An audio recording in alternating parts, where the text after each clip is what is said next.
Una vez me preguntaron que dónde había estudiado cocina yo por primera vez y yo dije en mi casa. Entonces la respuesta fue automática. Cuando yo fui a visitar a mi abuela, la última vez que la vi fue en el hospital, en un hospital en Sincelejo, y la fui a visitar y yo le volví a recordar, abuelita, recuérdeme el mote de huevo otra vez, y ya, ta. Y cuando yo me estaba yendo por la puerta, ya me había despedido de ella, yo sabía que no le iba a ver más. La abracé. Y cuando estaba en la puerta me dijo, hijo, no se te olvide echarle un tantico de comino. O sea, fue lo último que me dijo. Una de las modelos me trató como un zapato ahí, como el trapito de bajar calderos. Y yo, sí, la mandé a comer lo que ya sabemos. Y yo le dije, no quiero hacer esto más. Yo tengo el récord Guinness del colombiano que más papas ha pelado en el planeta, yo no estoy seguro. Yo sentía a mi mamá decepcionada de mí. Y yo caí en una depresión profunda. Le dije, no, yo necesito hacer algo. Mi mamá, busquemos ayuda. Y mi mamá me dijo algo muy bonito que yo todavía recuerdo hasta el día de hoy. Es que me dijo, yo no me voy a cansar de esperar la grandeza en ti. ¿Yo por qué cocino? Porque eso me da vida. Yo cuando a mí me diagnosticaron cáncer en el 2021 y empecé el proceso de quimio casi que 10 días después del diagnóstico, porque era eso o morirme, yo seguí cocinando. Porque la cocina me arrojó un salvavidas también. Detrás del nombre, un podcast que cuenta las historias que nadie sabe y todos comemos. Conduce Tatán Mora y Gabriel Durán.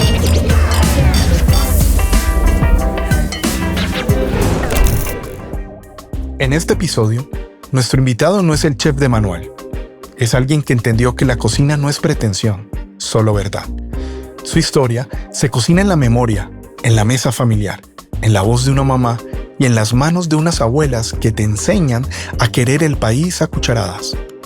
Aquí vas a escuchar por qué la simplicidad, bien hecha, puede ser la forma más alta de sofisticación.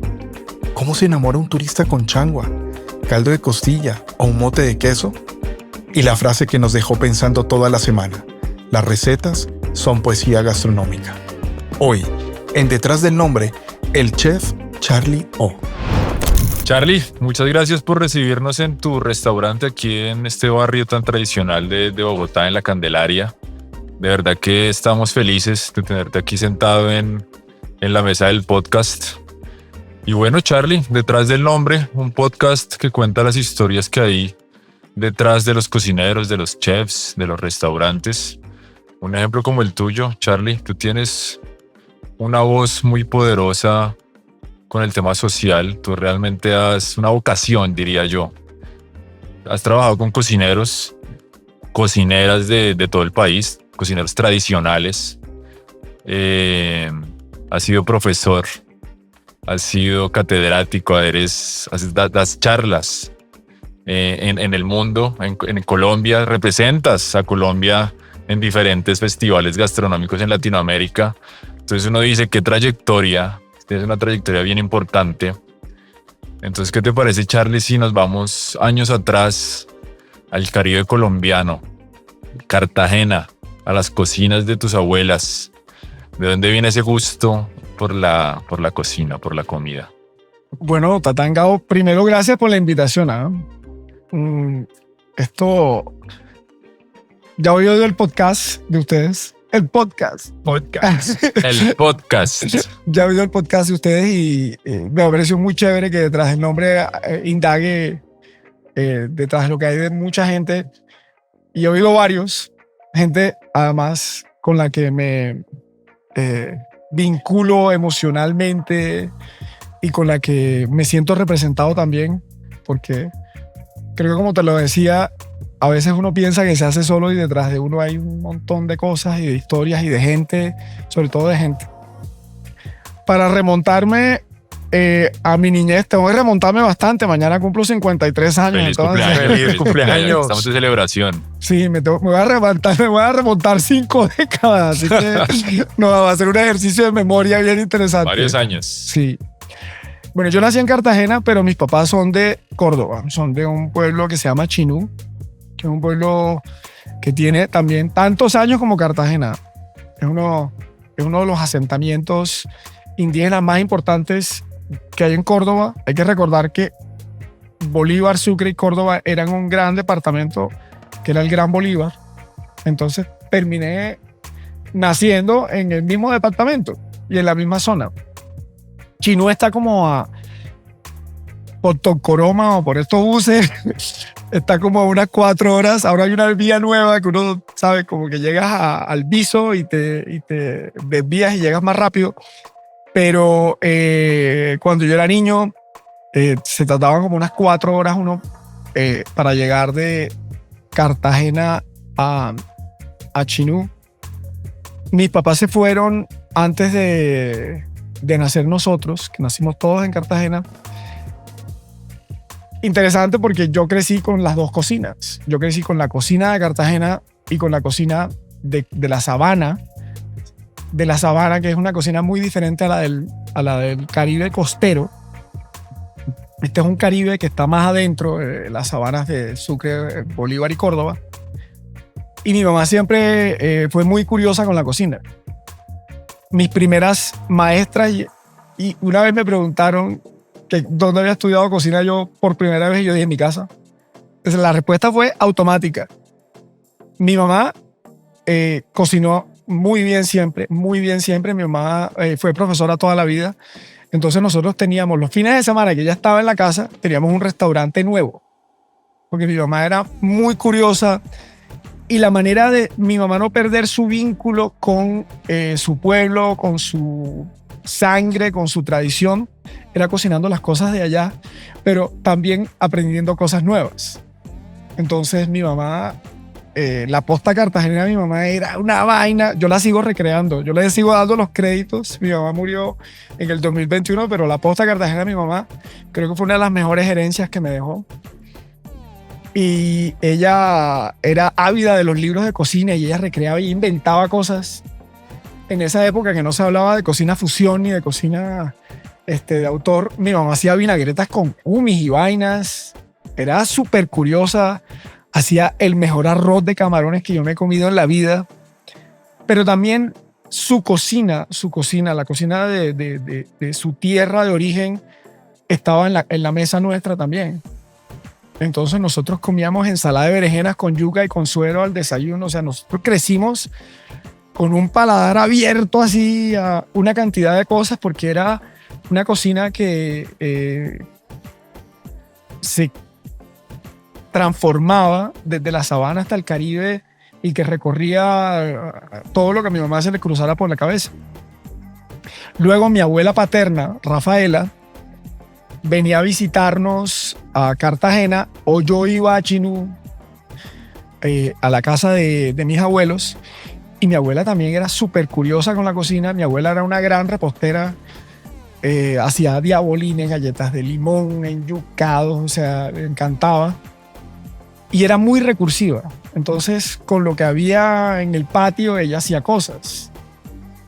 Y hay una historia con una sopa que ella hacía, y que después, cuando ya mi abuelita estaba mayor, yo, para entrenarle la memoria, yo le hacía que me recordara la receta una y otra vez, y ella sabía que yo le estaba haciendo repetir eso por vainas mías. Y era una sopa que es un mote de huevo, que es como un mote de queso sin queso, y ella hacía una tortilla de huevo que yo no sé, ni polvocús hacía esa vaina. Cogió un calderito que tenía quemado, ponía un aceite achotado, batía unos huevos recién recogidos de las gallinas del patio y montaba eso ahí, y esa vaina hacía así como un soufflé. Increíble. Y después cortaba eso, y en esta sopa de ñame con ají dulce, cebolla y ajo, tiraba eso y después condimentaba. Y yo tengo ya en mi vida adulta una anécdota súper linda con eso, lo escribí en alguna parte, porque cuando yo fui a visitar a mi abuela La última vez que la vi fue en el hospital, en un hospital en Sincelejo, y la fui a visitar y yo le volví a recordar, abuelita, recuérdeme el mote de huevo otra vez. Y ya, ta, ta, ta.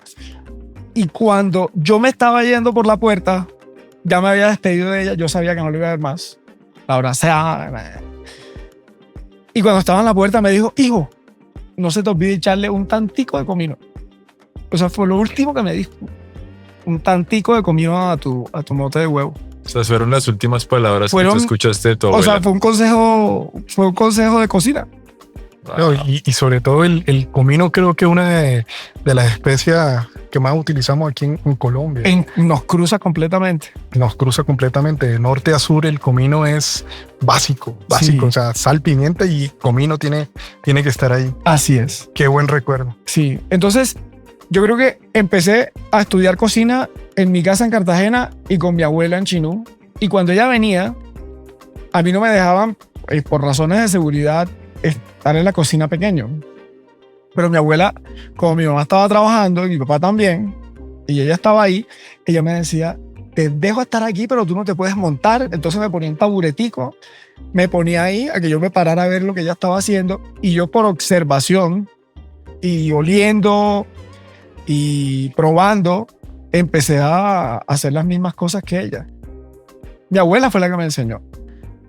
Aprendí lo otro de mi mamá porque yo veía que mi mamá cocinaba, entonces yo estaba pendiente de lo que hacía, lo que le echaba y no sé qué. Pero mi mamá no se dio la tarea mi mamá tenía que alimentarnos a todos, entonces no, cuando estaba los fines de semana en la casa, ella no se preocupaba por tener una escuela de cocina ahí. Y sobre todo lo que decías, que en esa época eran 3 tandas al día. Sí. Totalmente diferente. O sea, no es como ahora que lo que queda del almuerzo se come en la comida. O sea, en la costa siempre se hacía una comida específica para cada momento. Y al almuerzo, sopa siempre. Siempre había sopa. Sopa al almuerzo, o sea, había seco, pero también había sopita al almuerzo. Entonces, mi mamá se las ingeniaba para que los fines de semana que ya estaba ahí, tuviéramos como comidas especiales, como decimos en la costa, siempre. Entonces hacía los postres y hacía los arroces, miraba las recetas del libro de Teresita Román de Suré, Cartagena de Indias en la olla, que en mi casa siempre hubo un libro de esos. Y yo crecí porque mi papá mi papá es muy aficionado a la literatura universal, entonces yo podía estar leyendo Crimen y Castigo de Dostoyevsky y el libro de Teresita Román de Surek al mismo tiempo. Tremendo contraste, ¿no? Sí, sí. O sea, Yo creo que los cocineros estamos un poco locos. Se puede decir que tu primera profesora de cocina fue tu abuela, entonces. Sí, absolutamente. Absolutamente, porque además ella me decía, el gusto es lo más importante. Siempre me lo dijo. Sí, el gusto es lo más importante. Si a ti te sabe bien, está bien. Y eso lo llevé el resto de mi vida. Y bueno, vas creciendo y bueno, tu época de colegio, ya finalizando colegio, ya tenías ese perfilamiento de que esto era a lo que te querías dedicar. No, seguí cocinando porque yo en mi casa cocinaba. El clásico mango con sal que uno le pone limón, pimienta, sal, yo le echaba comino a eso en mi casa. Y entonces las tajadas las hacía de una manera, o sea, yo estaba esbozando, pero todo lo que hacía en mi casa. Nunca me quedó bien el arroz. En mi casa jamás me quedó. Yo aprendí a hacer bien arroz cuando salí de mi casa. Yo terminé muy joven el colegio, me vine para Bogotá a estudiar comunicación social, que no terminó siendo lo mío. La cocina siempre estuvo ahí, porque yo cocinaba. Yo me vine a vivir a Bogotá a la casa de una tía, mi tía Juanita, que ahorita vive en Canadá. Y yo aprovechaba ahí y cocinaba, y así que lasañas y vaina. Aprendí a hacer cosas, hacía sudados, estando allá en la casa de mi tía. La cocina siempre me acompañó, pero yo no lo vi nunca Como una profesión. ni como una profesión, ni como el ejercicio, ni como el oficio que yo quería tener en mi vida. ¿Qué referentes había Charlie en ese momento? O sea, como para uno decir, quiero ser como este cocinero, quiero ser como este chef, era difícil. No, yo siempre quise cocinar como mi mamá. Eso siempre lo tuve en la cabeza. Yo Era dije, tu no, pero referente. yo quiero cocinar como mi mamá, que hace cualquier cosa y le queda bien. Pero sí admiraba gente que había en televisión. Lo que pasa es que yo soy de la edad de piedra y Segundo Cabezas. Pero hay un programa que se llama Saúl en la olla. Saúl en la olla. Y Segundo Cabezas eran como las figuras prominentes de la cocina a nivel nacional. Pero yo creo que la cocina familiar me ha acompañado siempre. O sea, la cocina de mi casa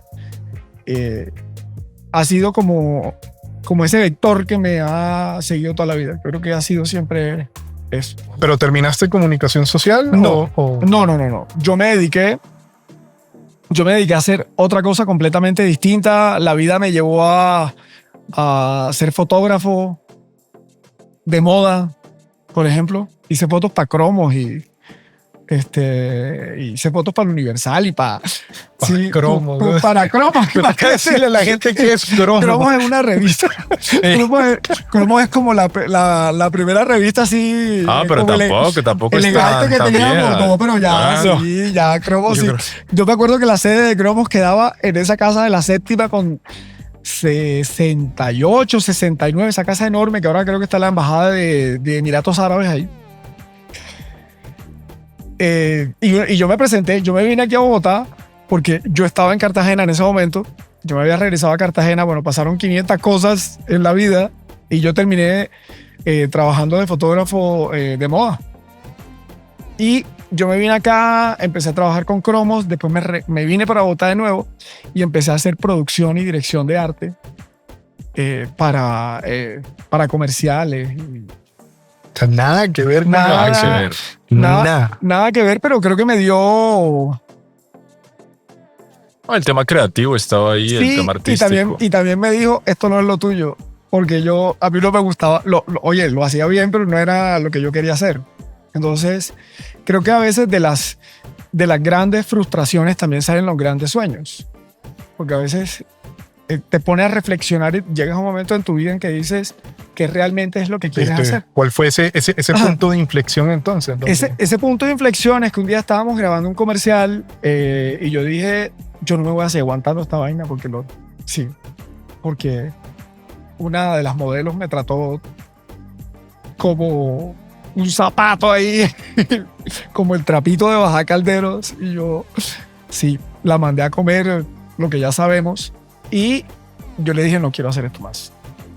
Entonces un amigo me dijo, mira, en Alemania tengo una prima que es de La Guajira que dirige una discoteca, restaurante, porque no te vas a probar suerte allá a ver qué. En Alemania. Si encuentras algo en tu vida, yo le dije, hágale. ¿Cuántos años tenías ahí? Tenía 27 años. 26 años tenía. Y yo dije, me voy. Es que no lo pensé. Vendí las cámaras. Yo tenía mis cámaras de fotografía, las vendí. Vendí las cámaras, vendí lo que tenía.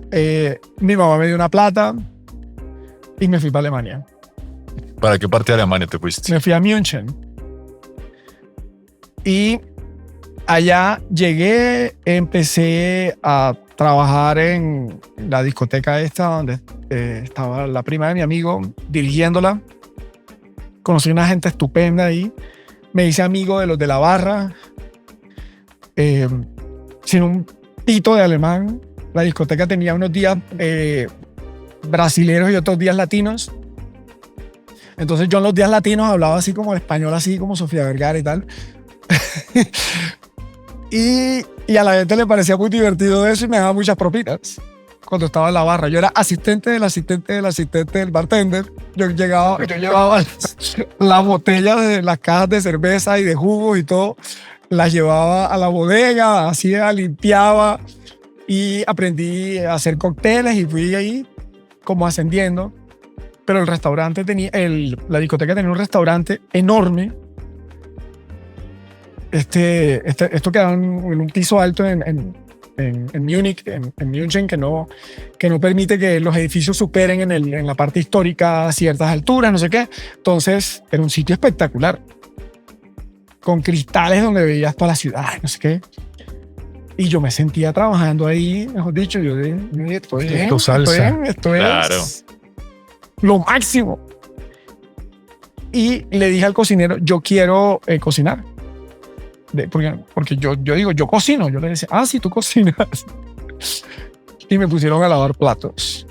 Claro, el inicio de todo. Sí, me pusieron a lavar platos, pero yo estaba pendiente. Como muchos de los que han pasado por acá. ¿Eh? Me pusieron a lavar platos y me dijo, tienes que hacer algo. Tú tienes que cocinar.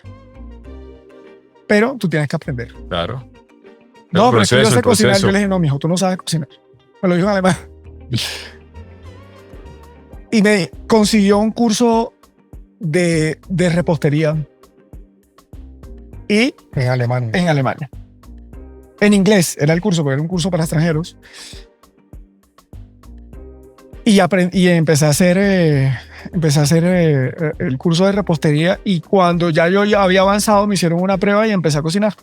Pero me contacté con otros en el gremio, uno se va conociendo, ¿saben? Y empecé a ir a otros restaurantes. Entonces cociné en un restaurante italiano, en uno tailandés, en un restaurante alemán que se hacía, por ejemplo, para carpas del Oktoberfest o de fiestas que se hacían fuera de la ciudad en verano. Ellos tienen una vaina que se llama Kartoffelnudel, que es como una bola de papa que también hacen con pan, que se llama Semmelnudel. Y una vez me mandaron a hacer solamente la vaina esa de papa. O sea, peleé. Yo nunca, o sea, yo tengo el récord Guinness del colombiano que más papas ha pelado en el planeta, yo lo estoy seguro. Porque Kilos una- y kilos y kilos y kilos. sí, no, Tonelada. toneladas de papa. O sea, yo sí. Yo ahora pelo 4 papitas y digo, joda. Bueno, pero digamos que saliste de un ambiente de fotografía, de pasarela, bueno, todo lo que habías comentado, donde lo dejas porque te trataron mal. No, Pero, y pero finalmente no era lo que- recordemos y que finalmente estamos no era hablando lo que de quería. 19 años atrás, tal vez. Tú allá en Alemania y entras a estas cocinas en esa época. 25 años. El trato en las 25. cocinas, sobre todo en Europa, es muy rígido, muy fuerte. ¿No te estrellaste con eso también allá? ¿O te tocó fácil? No, a mí me gustó. A mí me gustó esa disciplina. Yo he sido muy puntual toda la vida, porque eso es un valor que me enseñaron en mi casa. Me enviaron a una mujer estricta con los tiempos, respetaba el tiempo de la gente. Y estando allá, el metro llegaba a la 1:17, llegaba el metro que te llevaba a tal estación. Entonces yo estaba en la gloria. Entonces en algún momento tuve 4 trabajos al tiempo en Alemania. Repartí flyers. Trabajé en una semana de mudanzas. Y estaban estos manes así, con macancanes alemanes, con las cositas así, yo, cargando un piano entre todos. Entonces yo dije, no, si quiero esto me tengo que dedicar de verdad al conocimiento de las cosas. La vaina, Charlie, perdón, te interrumpo, pero es que tú tampoco tuviste la oportunidad de comparar cómo era el trabajo de las cocinas en Colombia Absolutamente. a un trabajo. Entonces tú realmente recibiste fue cocina europea. Sí. Sí, y ese rigor y esa disciplina. Y también en las clases, ¿no? Tuve un profesor súper estricto, que las cosas tenían que Alemanes, la mayoría, sí. Sí, las cosas tenían que ser como eran. Pero me pasó algo súper curioso ahí. Estando allá, me pasó lo mismo que le pasó a mis papás cuando se fueron de Chino a Cartagena. La manera en que yo me vinculé y me relacioné con lo mío fue cocinando cocina colombiana.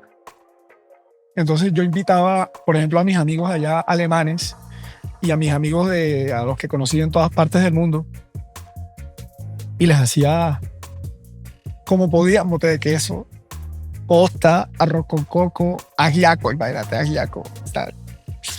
Y era mi manera de seguir latiendo como colombiano allá. seguir conservando mis raíces. ¿Y qué te decían de esa comida? No, la gente decía, pero qué maravilla. Esto es, la gente no se imaginaba. A mí me preguntaban, una vez me preguntaron que si nosotros vivíamos en árboles. Esto no es un chiste, ¿ah? Me preguntaron una vez eso. Con taparrado. Yo le dije, sí, nos transportamos por lianas. Es un sistema. Y fue muy reconfortante para mí refugiarme en eso, porque yo duré 4 años sin venir a Colombia. Fueron 4 años allá. Casi 4 años sin venir a Colombia. Bastantes. Y sí. ¿Y qué tal el alemán? El alemán. Se logró. Y Express Ambition Dutch. O sea, y ahí esos 4 años empezaron a construir lo que es Charlie en cocina. Sí, por supuesto. Ya viste que tuve como una primera etapa que fue la etapa infantil de la cocina. La etapa, después llega mi madurez temprana, donde no lo veía como algo, no he dicho ni lo pensé. Pero cuando estuve allá, lo curioso es que estando en otro país, decidí, primero, que yo no me iba a quedar allá. Y segundo, que yo iba a regresar a Colombia a hacer cocina colombiana. O sea, yo dije, esto es lo que voy a hacer cuando regrese. Esto es a lo que yo me tengo que dedicar. Esta es mi verdadera vocación. Yo nací para ser el mandadero de la cocina colombiana. Y tú ahí tenías más o menos 30 años, o sea, no es Ya como estaba- la gente ya dice, yo estaba- inicié en la cocina a los 18, 17, tú Ya tenías estaba, 30. ya, sí. 30. Sí. Cuando me regresé, O sea, tú pones el pie, ¿llega a Cartagena o llegas a Bogotá? a Cartagena. Pero antes de eso, yo, con todo lo que me ganaba, por ejemplo, en la semana, yo me ponía a viajar. Yo no estuve todo ese tiempo ahí. Yo estuve viviendo 2 meses en Grecia. De loco me iba Hiciste mundo, a hiciste cocinar. A cocinar. Yo me regalaba de trabajo. No, déjenme dormir aquí, yo cocino. En Italia, en Mallorca cociné bastante en Mallorca.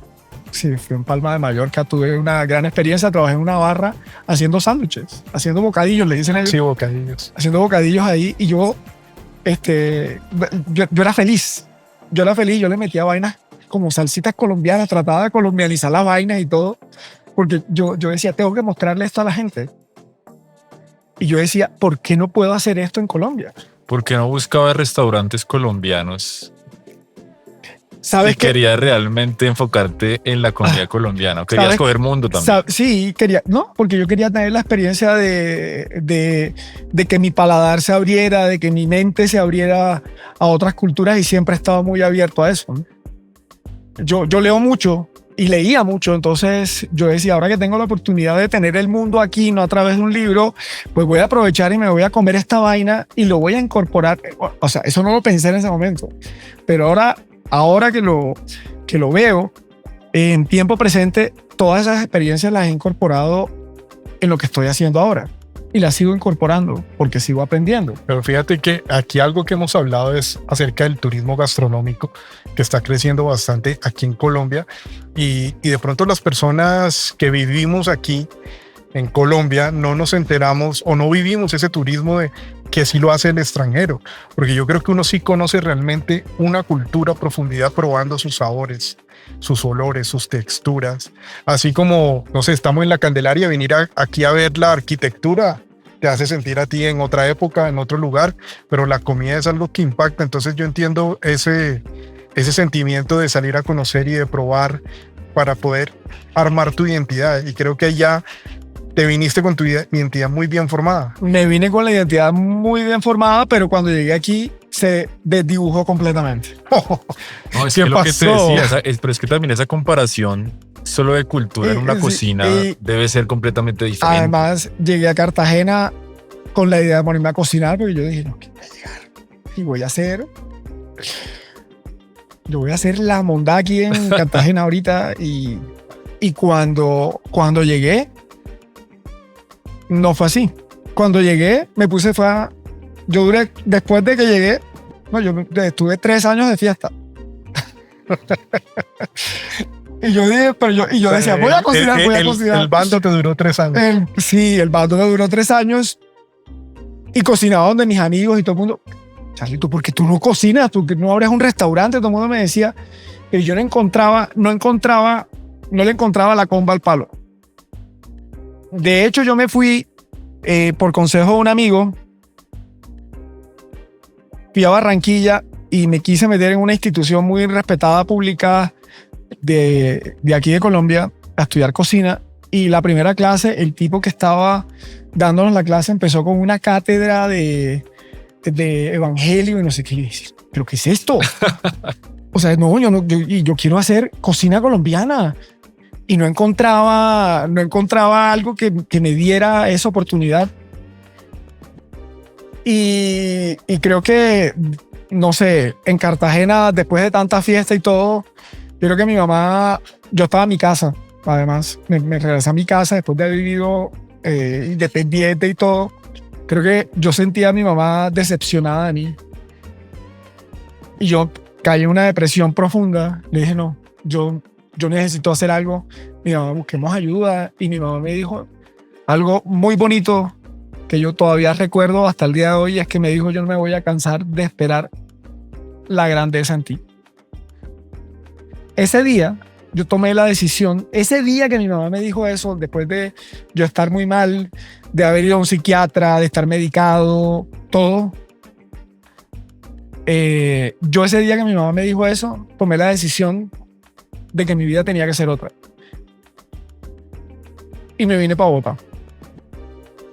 Me vine para Bogotá y empecé a ver cómo iba a cocinar.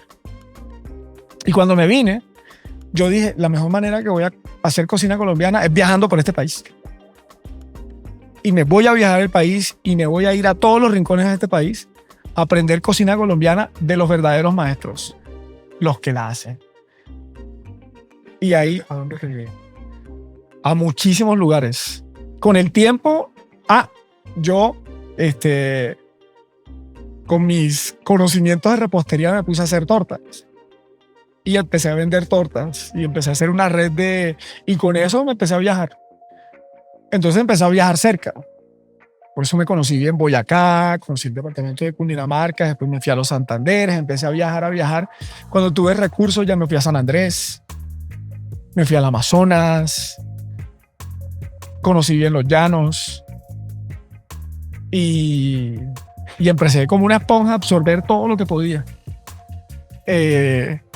Eso me llevó a aprender a hacer arepas en venta quemada, por ejemplo. O butifarras en Soledad. Bueno, empecé a viajar por toda Colombia a aprender de la fuente. Charlie, yo quiero preguntarte, ¿qué conocimiento? Tú viajaste por Colombia, comenzaste a viajar por Colombia y conocer los cocineros tradicionales, los que hacen la comida, como dices tú. ¿Qué conocimiento te dieron esas personas que no te daba una clase aquí en Bogotá de cocina? Lo digo por los estudiantes en algún momento que están estudiando cocina, los beneficios que da viajar por Colombia y realmente ver la realidad. Es lo que yo le he dicho a mis estudiantes siempre. Indaguen. Conozcan el producto, vayan directamente a la fuente, hablen con su abuelita, con su mamá, con la tía que vive en el campo. Vayan, conozcan. Váyanse, si están aquí en Bogotá, miren, péguense un viaje a Zipaquirá y prueben los tamales de calabaza. Si están en Cali, métanse en la Galería de la Alameda y prueben las rellenas de Carolina. Pónganse con el vendedor de chontaduros y pregúntenle de dónde viene eso. Indagar. Indaguen. Sean curiosos. Eso es así fue como yo me formé. Y no estoy desconociendo los beneficios de educarse en una academia. Por supuesto que no. Pero creo que uno lo tiene que complementar. Porque aquí la práctica hace el maestro. ¿Y qué me dio esa gente? Me dio realidad. Y no solamente me dio la realidad de la cocina, me dio la realidad de un país. Eso Cruda. La cruda realidad de un país lleno de estos contrastes, pero también lleno de mucha felicidad. Esas son de las cosas más extrañas que como colombianos uno es difícil de interpretar, ¿no? Este país de tantos contrastes, de desigualdad social y de conflicto, pero hay una felicidad que marca el colombiano que yo no sé a ciencia cierta de dónde sale, de dónde proviene y puede ser de la cocina, de lo rico que comemos acá. Totalmente. Pero yo creo que todo te lleva a un punto, ¿verdad? Y creo que si eso me hubiera llegado a mis 20 o al inicio de mis 30, yo no lo hubiera manejado igual. Esto llegó cuando tenía que llegar. Cuando realmente lo supe apreciar. Entonces, yo empecé a cocinar profesionalmente, por decirlo de alguna manera, a finales de mis 30. Cuando ya la gente tiene 15 años en una cocina. Pero no perdí el tiempo. Entonces, yo monté aquí un club de cocina con un amigo que se llamaba Calandraca. Calandraca es el nombre que le damos a un dulce. El mongo es un dulce que en Sucre se llama calandraca. Y me pareció sonoro y vamos a hacer un taller. ¿Y por qué calandraca? Porque calandraca es la reunión de una cantidad de cosas que forman algo. O sea, una cantidad de ingredientes que se transforman en un solo dulce. Y yo dije, ese es el taller. Y ahí empecé a hacer con él experimentación de cocina colombiana a la gente. Y empezaron a llegarme clientes. Como, vamos a hacer un matrimonio. Yo le dije, la única condición que te pongo es que va a ser cocina colombiana. Y empecé a trabajar con el producto en un momento en donde la gente no lo veía. Es reciente, pero la gente no veía esto como se ve la cocina colombiana ahora. Y esa era la única condición que yo ponía. Va a ser cocina con tu historia, con la tuya, pero va a ser cocina colombiana. Algunos los convencí, otros no. Y perseveré. Por concursos de la vida, una clienta me dijo, mira, le estoy haciendo algo a un... ¿Puedo decir marca, verdad? Sí. Bueno, Carrefour, cuando existía aquí en Colombia, quiso hacer un libro para el sector de pescados y mariscos y me llamaron a mí. Y yo les dije, la única condición que pongo es que sean cocina colombiana. De hecho, la dedicatoria del libro, que por ahí la tengo, que la voy a publicar en estos días, está dedicada a los pescadores de Colombia, de mares y ríos. En ese momento, estoy hablando hace como 16 años, creo. Y todo el libro son 100 recetas de pescados y mariscos y todas tienen un homenaje a Colombia, de todo el territorio.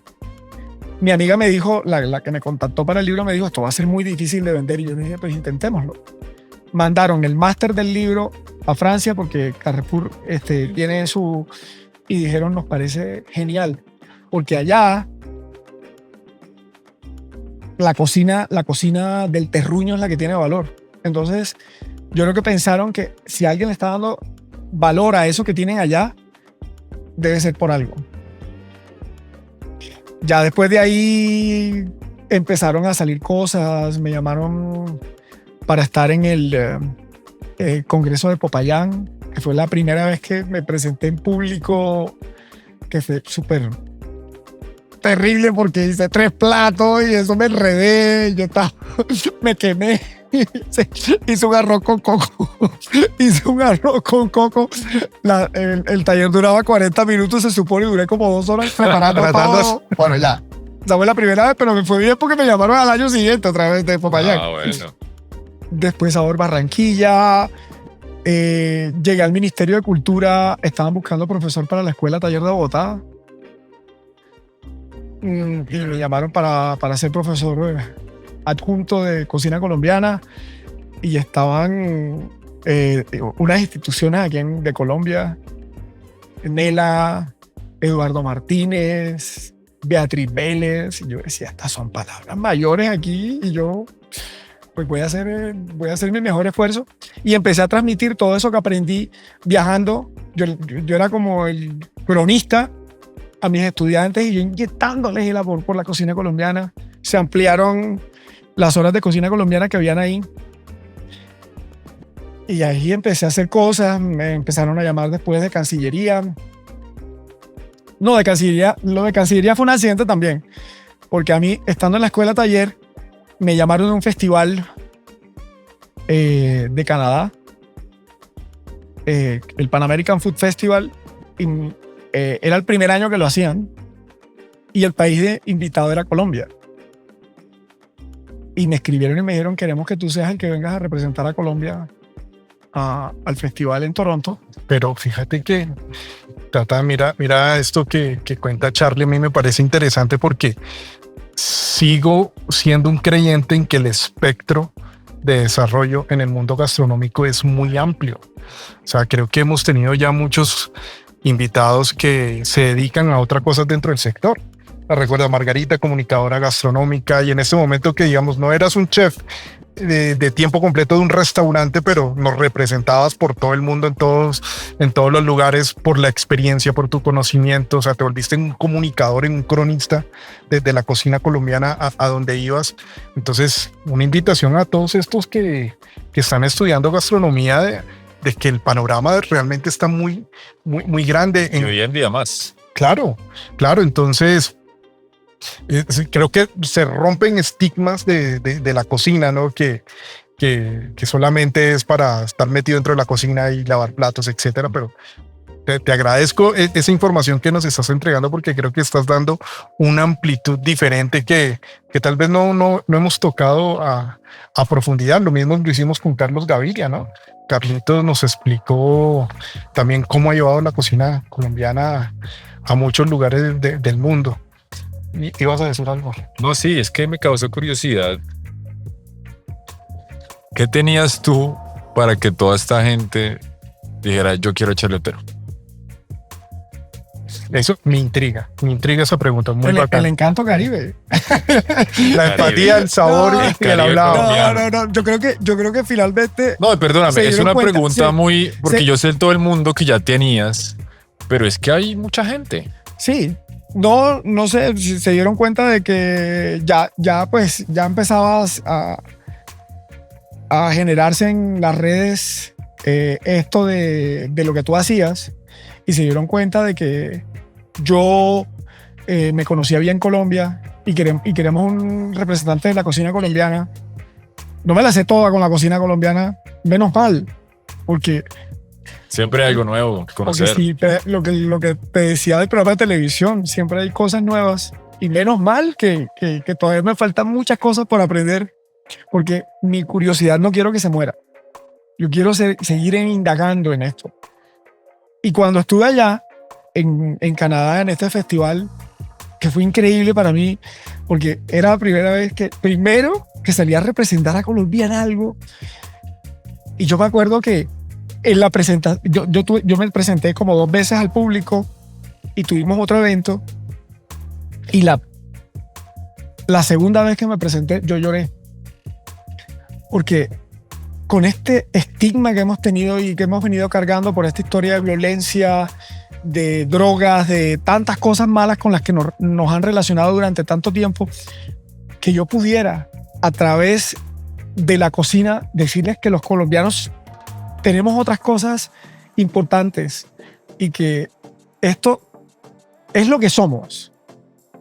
Para mí fue una emoción tan grande que yo dije, esto es lo que yo quiero seguir haciendo. Mostrarle al mundo que los colombianos, que la cocina colombiana es realmente uno de nuestros mayores valores. Porque es lo que nos pone al final en comunión. La cocina nos pone en comunión. Y yo he visto muy pocas peleas alrededor de una mesa. Muy pocas. Creo que en la mesa es en las pocas veces que los colombianos estamos de acuerdo en algo. Y eso para mí fue el mundo entero. Entonces, a ese evento fue el entonces embajador de ese momento de Colombia en Canadá, y me dijo, hombre Charlie, yo tengo el año que viene para la embajada, vamos a hacer un evento. Y yo le dije, pues yo no sabía la vaina, yo dije, estos políticos hablándole siempre a uno y sin prometiendo vaina. Yo le dije, bueno, bien, te dejo mi teléfono. Eso fue en otoño de ese año, eso fue como en septiembre. en Toronto, y a mí en enero me llaman de la Cancillería y me dicen, mira, lo que pasa es que va a haber un evento en Ottawa y el embajador quiere que vayas tú. Y yo dije, wow, si era verdad. esta vaina. Y el evento era en el Parlamento canadiense y era una cumbre con los países de la Alianza del Pacífico. Iba a estar un cocinero, un chef de México, uno de Chile, uno de Perú y uno de Colombia. Y empezó la competencia. Mierda, pero era una muestra de cada país porque se iban a firmar unos acuerdos y tal.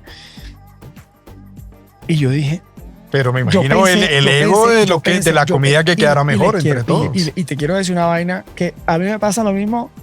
Yo no soy mucho de fútbol, pero yo sé que cuando van a jugar, por ejemplo, con Argentina o con Brasil aquí, Se crecen. Y yo dije, no, yo tengo que hacer algo. Yo tengo que hacer algo importante porque la gastronomía, por lo menos la mexicana y la peruana, siempre han estado catapultadísimas y uno tiene, y ellos lo han sabido hacer y se han sabido vender. Pero en ese momento, y sobre todo en ese momento, la cocina colombiana, la gente pensábamos que era bandeja paisa y ya. Y yo dije, yo tengo que hacer algo diferente con esto. Y como eran unas muestras, como un cóctel, yo dije, voy a enlazar esto con algo. Como me ha gustado leer tanto siempre, yo dije, voy a hacer letras y las voy a transformar en platos. Entonces cogí por cada región algo. Los Llanos, una canción, Carmentea. El Caribe, por supuesto, Macondo, 100 años de soledad. Por el Amazonas y el Guaviare y la zona sur del país, una leyenda oral, Yurupari. El Pacífico, la María. Y por Bogotá cogí el Rin Rin Renacuá. De Rafael Pombo. Entonces elegí letras de canciones, poemas, libros, leyendas orales, porque somos un país muy rico en eso. Y yo dije, voy a mostrar también una parte de Colombia que no es solo un plato, es lo que hay detrás. Lo que hay detrás de un plato, y es la gente que hay detrás, y es nuestra literatura, nuestra música. Y yo dije, voy a hacer un plato con cada cosa de estas, y llevé eso. Y la mejor muestra, porque claro, cuando tú tienes un lugar seguro, o sea, ojalá que los colegas de Chile, Perú y México, si me están viendo este podcast y lo están oyendo, lo que voy a decir, ellos tienen un lugar muy seguro y es que hicieron ceviche y no sé qué. No hubo esfuerzo, uno se tiene que esforzar siempre. Y yo llevé eso y fue lo más destacado, porque claro, yo salí a explicar y yo decía, mira, lo que pasa es que en Colombia existen, tenemos estas influencias, tenemos esto, entonces esto está aquí representado, y me hizo unos pláticos bien chéveres. Pero mira, ahí está la creatividad, ¿no? La creatividad que estábamos hablando anteriormente. No quiero dejar pasar una de las preguntas insignias del podcast, Charlie. Te voy a poner un caso hipotético. Veamos tu trayectoria, ya hemos indagado un poco en lo que has hecho. Tu mesa soñada. Tienes una mesa, puedes invitar a 5 personas. Pueden estar vivas, pudieron haber fallecido, amigos, conocidos, colegas, familia. ¿Qué 5 personas sentarías en esa mesa y qué habría en esa mesa? De comer, de tomar. Bueno, de comer habría chicharrón con yuca y con suero. Oh, qué rico. Para comenzar. Esto está bueno. Chicharrón con yuca y con suero para que se deleiten y comamos sabroso y sintamos sabroso la cocina. Eso habría. Yo no pondría más nada. Y pondría esos sueritos de carretera que hay en la costa, así, que le ponen picantico y vinagres y no sé qué. Pondría como una suerte de cosas de esas. ¿Y quiénes sentaría ahí? Yo sé que esto debe ser una respuesta recurrente, pero yo no en esa mesa. Yo tendría a mi mamá, bueno, la llevo siempre. Pero si pudiera traer a alguien que ya no está, mi mamá estaría en esa mesa, por supuesto. Importantísimo. Sí, ella estaría en esa mesa. Y estarían, ¿saben qué? Yo tendría personas de mis afectos ahí. a mis amigos. Familia. Sí, a mis amigos, porque con mi familia yo les paso cocinando. Amigos. Sí, tendría amigos del corazón, amigos que me han acompañado desde siempre. Un amigo del colegio, cuando yo estaba en quinto de primaria, tendría un amigo que vive en Alemania, que es uno de mis grandes amigos de toda la vida. Tendría una gran amiga que tengo en Barranquilla. Y mi mamá definitivamente tendría que estar ahí. Ahí en la cabecera, sentada. Sí, total. Total, porque ella me decía, mi mamá me decía que yo era el mejor cocinero del mundo. La mamá, uno, ¿cómo le va a decir eso? Yo le decía, ay, mami, por favor. Y me dijo, tú cocinas mejor que yo. Hijo. Yo le dije, mami, otra mentira. ¿Y cocinarían los dos con tu mamá o ella estaría sentada y tú la cocinas? No. Yo los últimos años que la tuve, yo procuré Cocinarle. devolverle el amor Chévere. que ella nos prodigó siempre. Qué buena mesa. Oye, Charlie, llegas... Dime. Mis abuelas. La abuela. Mis abuelas. La paterna. Mi abuela, porque, a ver, no Con hablaba de Rafaela. no he hablado, mi abuela Rafaela y mi abuela Trinidad. Oye, yo con esos nombres de esas abuelas, ¿tú crees que me va a hacer cocinero? Además, porque les he dedicado postres, porque mi abuela Trinidad también era una gran cocinera. Ella no me enseñó a cocinar porque ella ya cocinaba para mucha gente, pero creo que estarían mis abuelas ahí. Hombre, esta mesa no puede ser de 50. Pueden ser, pero sí. Es que es difícil, yo sé, es difícil escoger solo 5 personas, de acuerdo. Charlie, yo quiero que nos cuentes un poquito, entrando ya a la actualidad, de tu restaurante, de esa oferta que tú estás entregando. El Charlie O. El Charlie O, que es muy reconocido en TripAdvisor, publicado muchísimas veces. Tiene que venir. De cómo también tienes un destacado proceder escribiendo cosas que nos estabas contando. Creo que nos cuentes un poquito del Charlie de hoy. ¿Qué podemos encontrar? ¿Qué haces? ¿Qué te apasiona en este momento? ¿Y qué perspectivas tienes hacia el futuro? Bueno, algo que yo no les he contado en todo este interesante podcast, debería tener una segunda parte, ¿verdad? Pero claro que lo vamos a tener.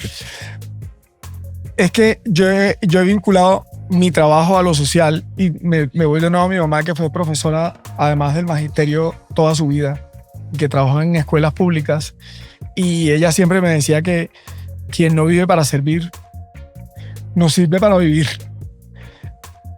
Y yo he tratado con mi trabajo de hacer eso siempre. Entonces, cada vez que me dicen, no, es que mira, hay una comunidad por allá donde no llega ni el viento, y yo digo, para allá me voy. He trabajado con cárceles, estuve en el proyecto interno. Yo hice la carta original del restaurante interno en la cárcel de mujeres de Cartagena. Una oportunidad bellísima que me dio Joana Bamón, mujer que admiro profundamente, además porque dedicarse a estas causas en un país como el nuestro es bien titánico y bien difícil. Y he estado...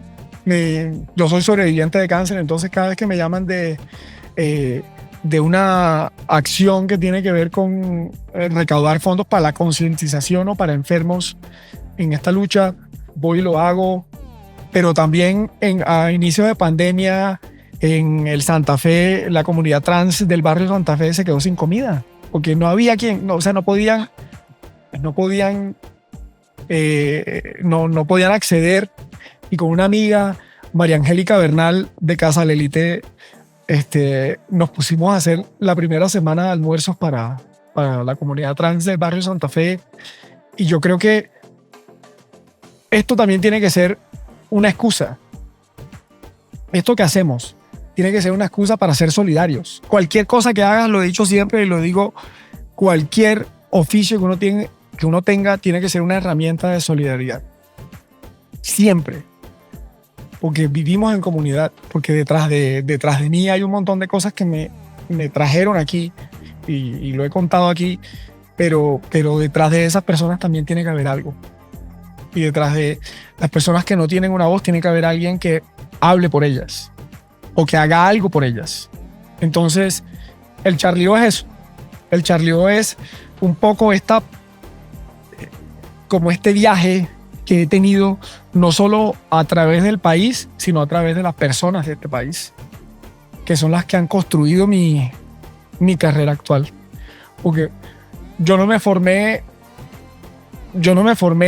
por algo, no me formé en restaurantes así y en cocinas aquí en Colombia. Hubiera querido tener esa experiencia. Ya no la tuve, ya tuve la otra, pero eso fue lo que me tocó y eso fue lo que elegí. Eso fue lo que elegí y estoy profundamente agradecido por eso. Profundamente agradecido. Yo no cambiaría absolutamente un ápice de todas mis caídas o de todos mis aciertos, de las cosas que me han tocado pasar, de mis momentos duros y oscuros, porque creo que en lo malo hay una lección más importante que en lo bueno. A veces en lo bueno nos quedamos dormidos ahí en los laureles y pensamos que ya nos la sabemos todas y no. Yo prefiero pensar que no hay un momento clímax. Y ese Charlie de hace 25 años, 20 años, en momento de depresión, de psiquiatra que tú mencionaste, ¿qué le dirías hoy? Que de pronto muchos pueden estar en esa situación, en este mundo gastronómico, que no entienden hacia dónde van o cuál es su mundo. ¿Qué le dirías tú a ese Charlie para ver si le sirve a alguno de los que nos están viendo? Que no se cansen de esperar de ellos mismos. Que crean profundamente en cualquier cosa, que se pongan como un sueño, que todo es posible. Si yo empecé esta carrera a la edad que empecé, y creo que fue así como rapidísimo todo lo que me pasó, pero también creo que me tocó porque ya lo supe aprovechar en ese momento. Y si tuviera que ponerlo en palabras de gente que quiero mucho, Dios no le da a la gente las cosas cuando la gente las está esperando, sino cuando se las merece. Es increíble, gran mensaje. Estábamos hablando, Charlie, de literatura. Yo sé que tú eres muy buen lector, te gusta la literatura. Y escritor, está escribiendo también. ¿Cuál es esa conexión que tú ves, tu opinión de la literatura y la cocina? Pero absolutamente correlacionada, eso va de la mano. ¿O qué son las recetas sino poemas culinarios? ¿Sí o no? Buena frase, me gusta, se la voy a robar. Muy buena frase. O sea, es también dependiendo de cómo uno ve las cosas, ¿verdad? Porque yo veo un libro de recetas y yo veo ahí poesía, pues. Qué buena frase. Claro. Recetas. Poemas culinarios. Charlie, cuéntanos un poquito de verdad, que yo quisiera que la gente conociera el Charlie O. Que vengan a probar tu comida, lo que estás haciendo por Colombia, por la carta que tú tienes, que me parece increíble. Sí, espectacular. Espectacular, deliciosa. Cuéntanos un poquito de lo que pueden encontrar aquí en La Candelaria. El Charlie O es un recorrido, yo quisiera que fuera un poco más amplio por Colombia, pero a eso vamos a llegar. Vamos a llegar a tener diferentes regiones de Colombia. Lo que pasa es que con los chicos nos ponemos en laboratorio a veces y tenemos la excusa de un fin de semana metemos empanadas como las que se hacen en San Andrés Islas. O tenemos platos. El año pasado, para el Día de la Madre, jugamos con el término madre tierra, hicimos un menú amazónico. Wow. Entonces, para las madres de la madre tierra, del Amazonas y no sé qué vaina, hicimos un menú patarasca con tucupí, y hicimos el postre era con frutas del Amazonas. Bueno, tenemos esa excusa. Pero ¿qué pueden encontrar en el Charlie O? Empanadas de posta cartagenera con el bien ponderado ají de feijoa que tenemos aquí, que es uno más, ya lo van a probar. Tenemos marranitas con mayonesa de chontaduro. Tenemos un caldo lácteo con un huevo poché llamado changua.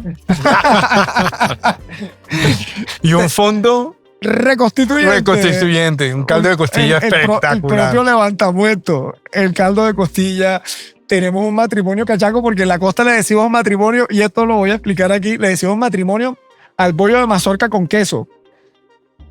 Entonces, aquí le pusimos matrimonio cachaco porque es envuelto con queso campesino y lo servimos con una jaleita de frutas.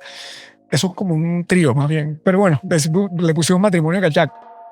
Tenemos la versión de la bandeja paisa como un calentado, pero va deconstruido. Va el arroz aquí, los frijoles, platanito maduro, chicharrones, no sé qué, la gente lo puede mezclar. Eso es uno de los platos éxitos de acá. Tenemos un arroz alechonado, como con arveja amarilla, toda la vaina. Oye, y yo sé cuál es el último que vas a decir, pero quiero que profundices ahí. El mote de queso. El mote de queso y la boronía. Y la boronía. Pero el mote de queso, déjame decirte que tal vez no es un plato de amores y desamores para mucha gente aquí en Colombia, pero ¿por qué deberían venir a probar un mote de queso? Porque las ollas estaban agujereadas por las balas. Entonces, mote de candela, porque era lo que había por ahí. Que además es interesantísimo, Cristina, que lo hayas dicho, porque pasa de ser un plato de guerra, de necesidad de lo que había, de lo que quedaba, porque eso, ellos se atrincheraron y no quedaba nada. La gente se estaba muriendo de hambre. Plato que nace de la necesidad, como muchos de los platos de la cocina colombiana y del mundo. Eso no es solamente la cocina colombiana, nacen de la necesidad, un plato rural de necesidad, que después se transforma en un plato religioso, porque como en la cuaresma no se podía comer carne, entonces le zamparon queso y dijeron, pasó a ser un plato de cuaresma. Qué buena Es una historia bellísima. Y tenemos otro plato aquí que es la boronía, que a mí me parece interesante. Tú que desciendes de árabes, de sirios, de sirios, a finales del siglo XIX, huyendo de la guerra, sirios, libaneses y palestinos que se vinieron por Turquía y que llegaron con pasaporte turco, por eso los mal empezamos a llamar turcos, pero no eran turcos, porque ahorita todavía le dicen turco. Ves a donde turco a fiarle en cuarto aceite. Adaptaron lo que venían en su cabeza, en su memoria histórica, así como hizo mi mamá cuando se vino de Chile para Cartagena, o así como hice yo cuando me fui para Alemania, y cogieron esos platos de su corazón y su memoria y los adaptaron. Y la boronía es uno de esos platos, porque el baba ganoush de berenjena ahumadas se encuentra con el plátano maduro del trópico y nace la boronía. Y aquí lo tenemos con cordero salteado encima, tenemos una boronía, sí. Quiero hacerte las últimas 2 preguntas, Charlie, del podcast para ir cerrando, y prometido que vamos a tener un segundo episodio porque tenemos que hablar de todas estas historias que estamos hablando. Veamos tu trayectoria, Charlie. Es difícil lo que te voy a preguntar, pero para que te relajes y lo pienses un poco, y es: ¿a qué huele? ¿A qué suena? ¿Y a qué sabe la trayectoria de Charlie? Comencemos. ¿A qué huele? ¿A qué huele? A chicharrón con yuca y suero. Ese mix. Te lo juro. Sí. Yo creo que huele a eso. Ese como, de verdad que esa es mi trinidad favorita. Eso me encanta. ¿A qué suena? Además, el olor del chicharrón cuando se está haciendo, a que inunda la casa. Eso es como un café. Eso te lleva. ¿A qué suena? ¿A qué suena? ¿A qué suena? Suena a titoté. Cuando se está haciendo el titoté en el caldero, que se está separando la primera leche del coco de sus azúcares, de sus aceites, y eso suena, que por eso creo que llamarse titoté, a eso suena. ¿Y a qué sabe? A mongo mongo. Y sabe a mongo mongo de mi papá. Mi papá es un mongo mongo increíble y sabe al mongo mongo de mi papá.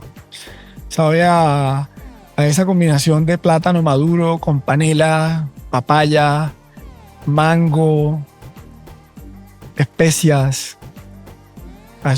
Esa es para mí la piedra filosofal del sabor.